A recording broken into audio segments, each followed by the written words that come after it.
चलें जी, अब चलते हैं गामा डिस्ट्रीब्यूशन के क्यूमुलन की तरफ। सबसे पहले आपने लिखा कि x t equals to log of m x t log of m x t निकालने के लिए आप क्या करेंगे? सबसे पहले तो आप इसका एम एक्स टी यानी कि आप इसका मोमेंट जनरेटिंग फ़ंक्शन लिखेंगे। मोमेंट जनरेटिंग फ़ंक्शन जो आपने पीछे निकाला है गामा डिस्ट्रीब्यूशन का, वो डायरेक्ट वैल्यूज़ के लिए था।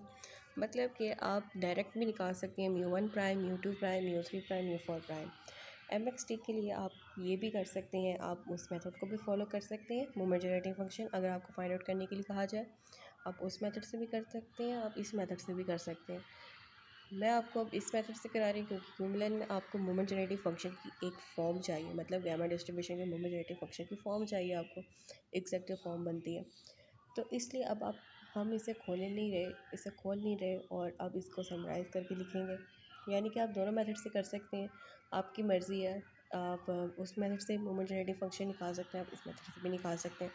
अगर आपने इस मेथड से निकालना है तो मैं आपको बता देती हूँ, जो आपके पास एम बनेगा, अभी जैसे हम करने लगे हैं, जो आपके पास एम की वैल्यू आएगी, आपने उसके अंदर उसका डेरिवेटिव लेना है विद रिस्पेक्ट टू टी। जो आपका उसका आंसर आएगा उसके अंदर टी की वैल्यू ज़ीरो पुट करेंगे। फिर बाद में जो आपके पास आंसर आएगा वो म्यू 1 प्राइम होगा। म्यू 1 प्राइम से पहले जो आपके पास जो टी की वैल्यू ज़ीरो पुट करने से पहले जो आपकी फॉर्म बनी होगी, आपने उसका डेरिवेटिव अगेन लेंगे तो आपके पास म्यू 2 प्राइम आएगा। इसी तरह से आपने प्रोसीजर करते रहना है और आपके पास म्यू 4 प्राइम तक आपने ये करना है और फिर बाद में आपने उस फॉर्मूले के अंदर वैल्यूज़ को पुट करना है और आपके पास आंसर आ जाएगा। चलिए जी, अब आप करते हैं एम एक्स टी।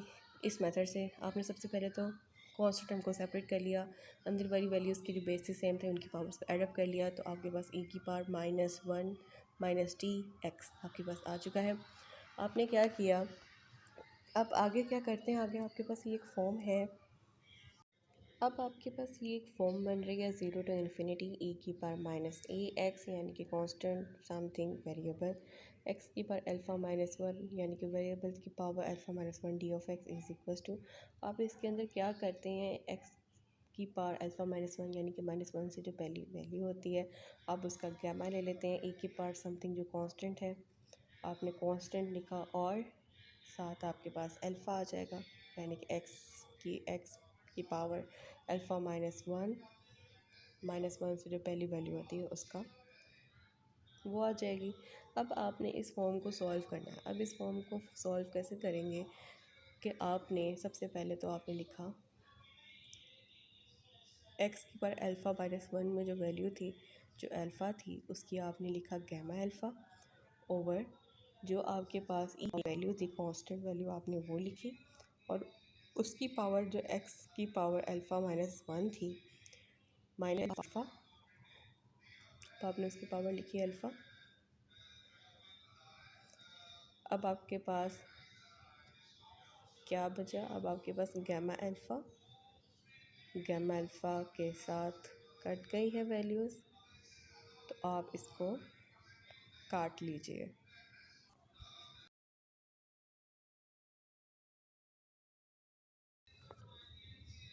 अब आपके पास m x t is equals to 1/1 minus t की पावर अल्फ़ा, ये आपके पास मोमेंट जनरेटिंग फंक्शन आ चुका है। अब मोमेंट जनरेटिंग फंक्शन आपके पास आ चुका है। अब आपने जब फ़र्ज़ करें आपने इस मेथड से आगे करना हो कि x t equals to log of m x t, ठीक है, तो आपने ये फाइंड आउट करना। तो आप क्या करेंगे, पहले तो आपने लिया इसका लॉग, ठीक है, आपने लिया लॉग, तो आपके पास सीन क्या बनता है, ln के एक्स टी इक्वल्स टू, चलें जी, ln 1, ये डिवाइज़र में था तो यहाँ पे माइनस, आपको लॉग के रूल्स तो पता ही होंगे, ln 1 माइनस टी की पावर अल्फ़ा। अब आपने ln के एक्स टी लिखा, ln 1 माइनस अल्फ़ा को फर्स्ट पे लिखा, मतलब पावर को फ्रंट पे लिख लेते हैं, फिर आप लिखते हैं ln t minus 1 minus T, ठीक है, कोई रॉकेट साइंस नहीं, सब कुछ अभी तक सिंपल चल रहा है। अब आप इसका डेरिवेटिव लेंगे, आपके पास क्या आता है, अब आप K1 प्राइम इक्वल्स टू आपके पास क्या वैल्यू है 0 माइनस अल्फ़ा बाय ये टर्म एज इट इज़ आ गई 1 माइनस टी, इसका डेरिवेटिव आप with respect to t derivative ले रहे हैं। आपने with respect to t derivative लिया तो इसकी बात करें, पहले वही टर्म कांस्टेंट आ गई, माइनस बाहर आ गया, टी पावर मतलब t d t divide by d t equals to 1, ठीक है। अब आपके पास ये माइनस माइनस से कट गया, K1 prime equals to alpha by 1 minus t, ये आपके पास आंसर आया है। अब आप क्या करेंगे, t इक्वल्स टू 0 जब पुट करेंगे तो क्या आपके पास K1 prime equals to alpha by 1 minus 0, तो क्या ये अल्फ़ा नहीं आ गया। चलते हैं K2 प्राइम की तरफ। K2 प्राइम के लिए आप क्या करेंगे, जो आपके पास ये वैल्यू आई है अल्फ़ा बाय 1 माइनस टी, आपने इसका डेरिवेटिव लिया with respect to t, alpha by 1 minus t, t equals to 0, ठीक है।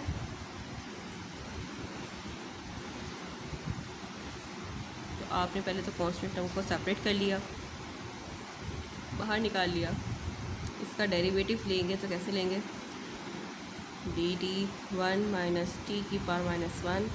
चलिए जी अब इसका डेरिवेटिव लेते हैं। डेरिवेटिव कैसे आएगा, K2 prime equals to alpha minus 1 को आपने फ्रंट पे लिखा, जो आपके पास वेरिएबल है उसकी पावर में से माइनस 1 किया और इसका अंदर डेरिवेटिव लिया माइनस 1, आपके पास बचा माइनस माइनस आपस में कट किया, K2 prime equals to alpha by 1 minus t की पावर स्क्वायर। जाहिर सी बात है माइनस माइनस आपके पास माइनस 2 बचे, आपने इसको दोबारा से रेसिप्रोकल इनका ले लिया तो अल्फ़ा बाय 1 माइनस टी का स्क्वायर, आपके पास ये आपके पास K2 प्राइम आ चुका है। अब आप टी की वैल्यू को 0 पुट करेंगे तो आपके पास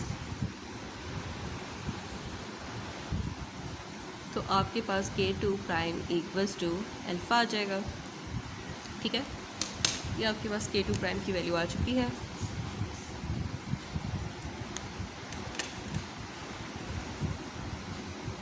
K3 प्राइम के लिए आप क्या करेंगे, d ओवर डी टी, जो आपके पास पिछली दफ़ा वैल्यू आई थी अल्फ़ा बाय 1 माइनस टी का स्क्वायर, आप इसका डेरिवेटिव लेंगे, K3 प्राइम अल्फ़ा सेपरेट किया, d over d 1 minus t की power minus 2 d T,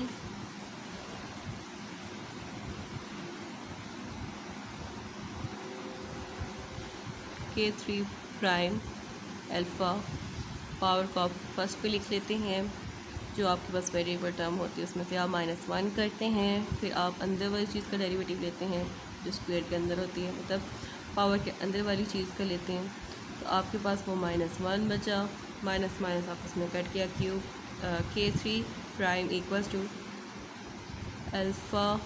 alpha 1 minus t minus 3 minus 3 आपके पास बचा, तो आपने फिर से इसका रेसिप्रोकल लिया तो आपके पास 2 अल्फ़ा बाय 1 माइनस टी की पावर 3, ये आपके पास पुट करेंगे K3 prime equals to 2 alpha, आपके पास आंसर आ जाएगा।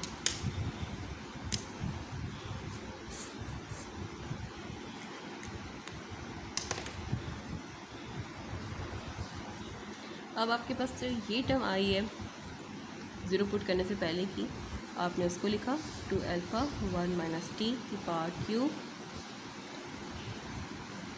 T equals to 0, K4 prime equals to constant term को सेपरेट कर लिया, d over d t 1 minus t की पावर माइनस क्यूब, क्योंकि आप ऊपर ले गए रेसिप्रोकल ले लिया इसका, K क्यूमुलेंट 4 इक्वल्स टू आपने 2 अल्फ़ा लिखा, पावर को फ्रंट पे लिख लिया, जो आपके पास वेरिएबल की पार्ट समथिंग था उसमें -1 किया, और अंदर वाली चीज़ का जब आपने डेरिवेटिव था तो वो -1 था। कि 4 प्राइम इक्वल्स टू, ये आपके पास 2 × 3 6 अल्फ़ा 1 - t -4 1 - t की पावर -4 t इक्वल्स टू 0, क्यूमुलन 4 प्राइम,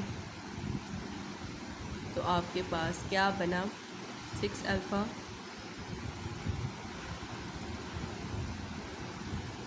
1 - 0,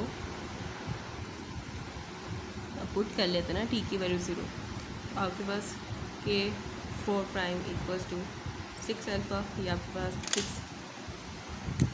अल्फ़ा आपका आंसर आ चुका है के 4 प्राइम का। ये आपके पास डायरेक्ट वैल्यूज़ आती हैं क्यूमुलन में। आपके पास ये वेरिएंस के इक्वल है K2 प्राइम, ये आपके पास वेरिएंस की वैल्यू है।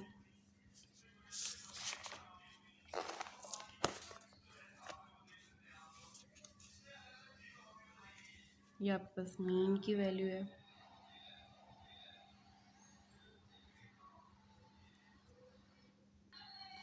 K3 प्राइम आपके पास μ3 की वैल्यू है।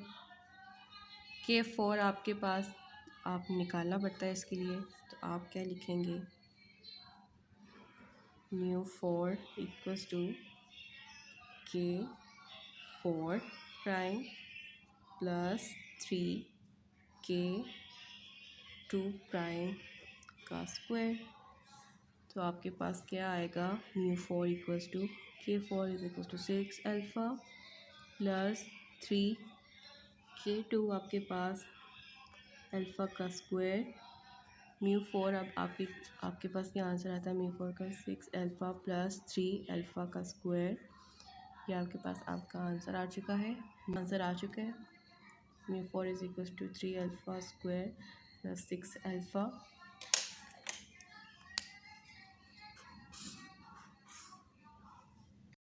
चलिए जी, डोरा को दीजिए इजाज़त। वीडियो पसंद आई हो तो वीडियो को लाइक करें, शेयर करें और सब्सक्राइब किए बगैर मत जाइएगा।